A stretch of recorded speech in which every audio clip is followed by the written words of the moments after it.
छत्रपती शाहू महाराज स्मृती समिती धरणस्थळ यांच्या वतीने शाहू जयंती मोठ्या उत्साहात साजरी।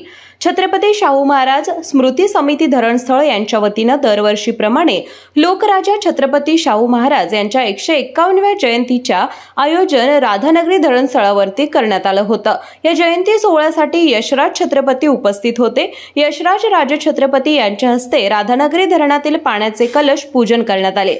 हा सोहळा स्मृती केंद्र समितीचे अध्यक्ष अभिजित तायशेट्टे यांच्या मार्गदर्शनाखाली पार पडला। यावेळी तायशेट्टे म्हणाले, शाहूंचा पूर्णाकृती पुतळा राधानगरी धरणावर बसवण्यात आला। याचे सगळे श्रेय राधानगरीच्या जनतेला आहे। जनतेने मला संधी दिली म्हणून मी ही विकास कामं करू शकलो। डॉक्टर प्राध्यापक चंद्रशेखर कांबळे यांनी उपस्थित सर्वांना शाहू महाराज यांचे सामाजिक शैक्षणिक अशा एकूणच कार्यकर्तृत्वाचा आढावा घेतला आणि शाहूंच्या प्रेरणादायी विचारांची उजळणी केली।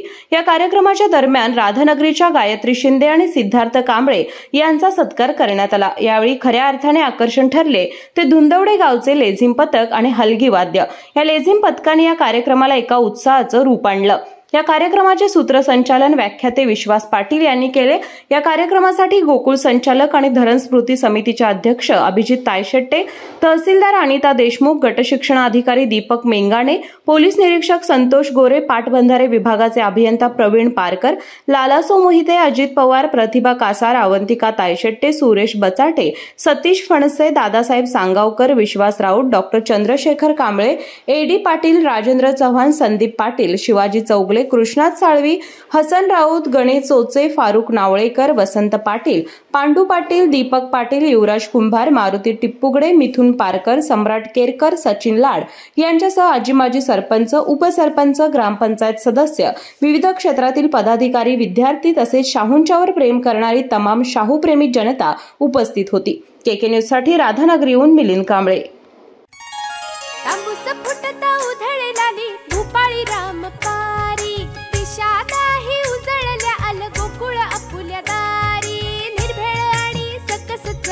गोकुळ लई भारी, निर्भेळ आणि सकस चवीच गोकुळ लई भारी।